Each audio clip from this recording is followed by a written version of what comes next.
Uno de los mayores inconvenientes que tiene el flash es la dureza de su luz. Esto hace que se produzcan desagradables brillos en las superficies de los objetos que fotografiamos. En los rostros de las personas que retratamos, por ejemplo, estos reflejos son muy evidentes, sobre todo en las partes de la cara menos carnosas como los pómulos, la frente o el tabique nasal, y le confieren un aspecto muy poco natural a nuestras fotografías. Los fabricantes lo saben, y la mayoría de ellos dotan a los flashes de un pequeño difusor para tratar de suavizar esta luz. Sin embargo, esto no es suficiente. Los fotógrafos hemos aprendido a solucionar este problema en el estudio con pantallas que difuminan la luz, pero fuera de él no resultan muy prácticas. Con la técnica del flash rebotado podremos evitar este problema en más de una ocasión. Lo primero de todo pondremos nuestro flash en manual, que es el tipo de flash más recomendado para hacer esta técnica. Una vez encendido el generador y con los ajustes para este tipo de flash ya realizados, dirigiremos la antorcha no hacia el sujeto como se hace normalmente, sino hacia el techo. Pues lo que vamos a tratar de hacer es que el primer destello del flash, el más agresivo, vaya al mencionado techo para que así la luz, una vez rebotada, llegue mucho más suavizada. A la hora de ajustar el diafragma habrá que tener un especial cuidado. Lo buscaremos teniendo en cuenta la distancia que recorre la luz, que ahora en vez de ir directa al objeto, sube al techo para luego bajar, recorriendo de esta forma más metros. En nuestro caso, aunque nos hallamos a unos 2 metros del sujeto, la luz recorrerá aproximadamente 3,5 metros o su equivalente en pies. El diafragma que ajustaremos entonces será en relación a esa distancia y no a la otra.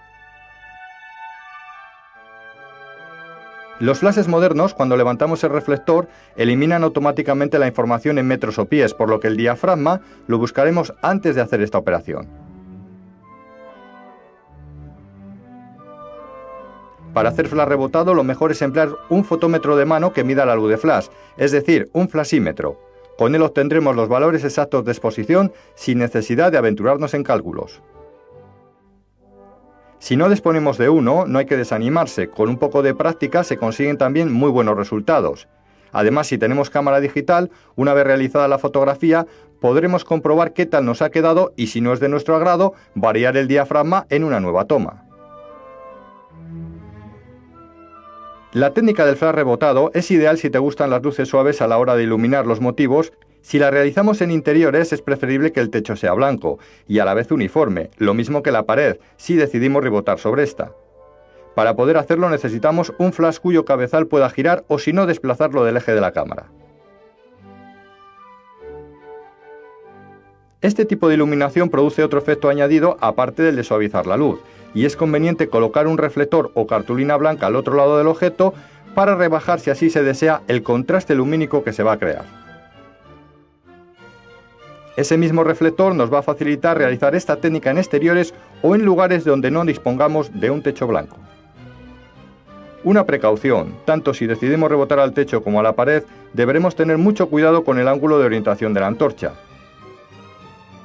Si lo colocamos para que el haz de luz golpee justo por encima del objeto, la luz caerá más atrás de él y no lo iluminará. Deberemos tener en cuenta el ángulo de toma de la luz al rebotar y orientar la antorcha teniendo en cuenta este factor. Haciendo que el haz de luz golpee antes de la posición del motivo, no tendremos problemas.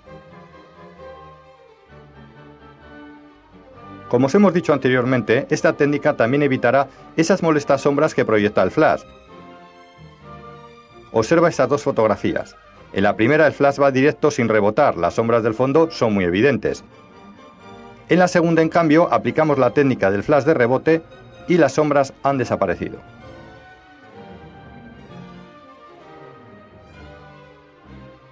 Estamos sin duda ante una de las técnicas más interesantes del flash, que de nuevo nos van a ayudar a entender lo importante que es saber manejar este aparato en fotografía.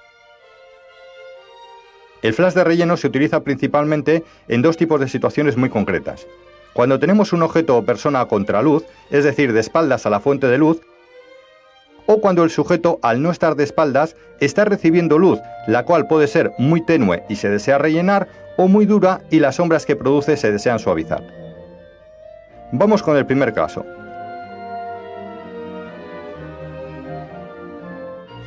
En este tipo de situaciones, el contraste que se crea entre el sujeto y el fondo resulta insalvable para la película o el CCD digital, que no pueden registrar correctamente ambos elementos a la vez. Si medimos al objeto, este quedará perfecto, pero perderemos el fondo. Si en cambio medimos al fondo y aplicamos la medición a toda la escena, quedará un bonito efecto de silueteado sobre el objeto. Esta es la técnica más utilizada cuando se fotografían objetos a contraluz sin flash. Los mejores momentos para realizarla son los días soleados, cuando el contraste entre el sol y la sombra es muy fuerte, o en los atardeceres de estos mismos días, o cualquier situación en la que se produzca un fuerte contraste de luz entre el sujeto y el fondo. Como veis, los resultados suelen ser espectaculares. Pero si lo que queremos es exponer bien tanto el primer plano como el fondo, no nos quedará más remedio que utilizar la técnica del flash de relleno. Si el día está soleado, es muy conveniente colocar a las personas en la sombra. Esto permite un respiro a la persona que se va a fotografiar mientras nosotros realizamos los ajustes necesarios. La forma más sencilla de hacer flash de relleno es utilizando un flash TTL. Pondremos la cámara en programa, encenderemos el generador y tras vigilar el intervalo de distancias donde debe estar la persona, solo nos queda encuadrar la escena, enfocar y disparar la foto. La cámara y el flash se encargarán de hacer todo por nosotros. Sin embargo, este sistema no siempre es el más recomendable, pues en condiciones de mucho contraste, sol del mediodía por ejemplo, suele dejar los fondos quemados, mientras que en días nublados estos pueden aparecer algo subexpuestos. En otras condiciones de luz más normales, los resultados en cambio son muy satisfactorios. No obstante, un filtro gris graduado nos ayudará a evitar sobreexponer los fondos con este tipo de flash. Sin embargo, si tenemos un poco de práctica, lo mejor es hacer esta técnica con flash manual o con flash manual con automatismos. Atención, aquí sí que tendremos en cuenta el fotómetro de nuestra cámara, pues además de lo que ilumina el flash, nos interesará también lo que ilumine la luz ambiente, es decir, nuestro fondo. Lo primero de todo, compondremos nuestra fotografía, buscando el fondo que más nos interese. Una vez hecho esto, pondremos nuestra cámara en manual y colocaremos la velocidad de sincronización. Desestimando a la persona, mediremos exclusivamente la luz del fondo elegido, ajustando la exposición por el diafragma, no por la velocidad. De esta forma tendremos los valores adecuados para que nuestro fondo quede perfecto de luz. Una vez hecho esto, encenderemos nuestro flash.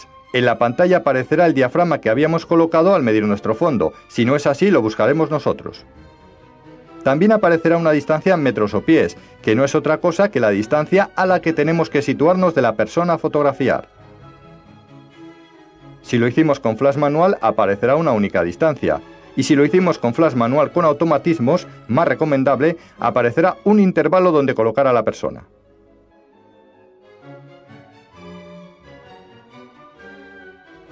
Ahí lo tienes, observa la persona y el fondo. Ambos están bien de luz. Si te quieres aproximar más a la persona, cierra un punto el diafragma y la distancia se reducirá. Pero ojo, no olvides abrir otro punto por la velocidad, pues si no el fondo de la foto te quedará oscuro.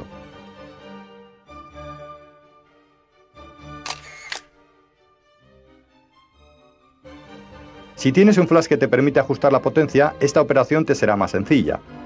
Según varíes esta, te irán apareciendo las distancias a las que colocarte de la persona. Como el diafragma no cambia, no tendrás que compensar la exposición por la velocidad. Por último, otra cosa importante que debéis saber. El flash tiene que estar ahí, pero no se tiene que notar. Hay que tratar de evitar fotos de este tipo que hacen muy evidente su presencia y le confieren a la imagen un aspecto artificial.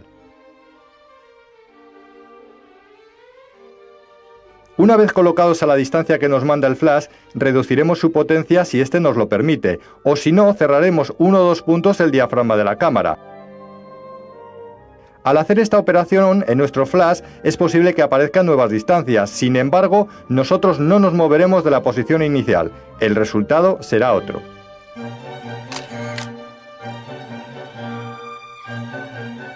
Vamos con el otro caso donde aplicaremos también la técnica del flash de relleno. En un día nublado, la luz puede ser excesivamente suave para el rostro. La daremos mayor vivacidad rellenándola con un poquito de flash. Si lo haces con flash manual o con flash manual con automatismos, una vez colocada la velocidad de sincronización y ajustado el diafragma en base a la distancia que nos vamos a situar de la persona, haremos la foto. Si resulta un poco artificial, reduciremos de nuevo la potencia de nuestro flash o bien cerraremos un punto el diafragma. Pero cuidado, una vez más, no olvides abrir un punto por la velocidad, pues si no, subexpondrás el fondo.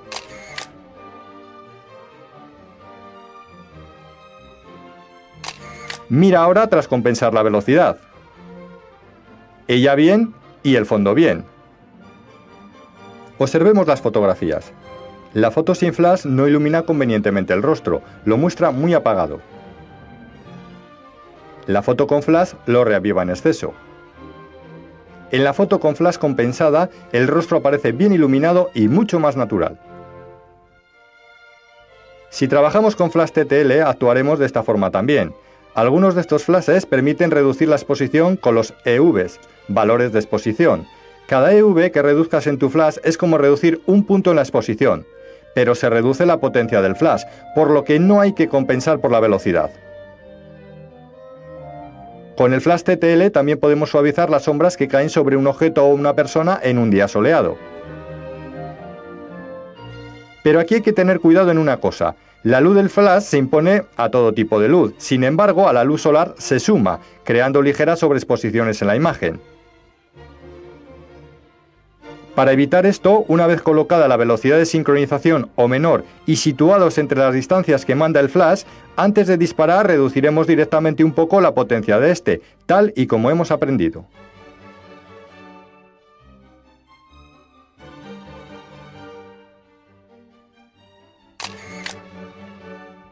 Esta técnica la podemos hacer también con flash manual. Tienes que saber que la velocidad de obturación no afecta a la luz de flash, es con el diafragma únicamente con el que se regula este tipo de luz. Mira si nuestra secuencia de fotos, tiramos la primera con flash a la velocidad de sincronización. Y en las siguientes mantenemos el diafragma y la distancia, pero vamos colocando velocidades más lentas. Sin embargo, la escena se va aclarando según variamos la velocidad. Una vez cojas práctica con tu flash, entenderás cómo no solo en exteriores, sino prácticamente en cualquier lugar, es muy interesante compensar la exposición tal y como te hemos mostrado. En muchos modelos de cámaras, el flash retráctil que incorporan permite también compensar la exposición. Estos flashes pueden sacarnos en más de una ocasión de un apuro siempre y cuando el sujeto esté cercano, sobre unos 3 metros como ya os comentamos en su día. Son ideales también para fotografiar a niños, pues su potencia no es muy grande y por lo tanto apenas les molesta. Veamos estas fotografías. En la primera se utilizó el flash de la cámara sin compensar. La presencia de este tipo de luz es muy evidente. Hay zonas blanquecinas y los colores están un poco diluidos. En estas otras, sin embargo, se compensó el flash, subexponiéndolo punto y medio. El resultado es mucho más natural y además los colores están más contrastados. Incluso en algunas podríamos llegar a dudar si se hicieron con flash. Eso es lo interesante de compensar el flash. Nos beneficiamos de esta fantástica luz, pero de tal forma que parezca natural. Para acabar, de la misma forma que compensábamos la exposición cuando predominaba el blanco en nuestra foto, lo deberemos hacer cuando tengamos una situación similar y trabajemos con flash. De esta forma aumentaremos la potencia de nuestro flash o sobreexpondremos esta luz por medio de los EVs. Las diferencias entre una foto y otra se apreciarán enseguida.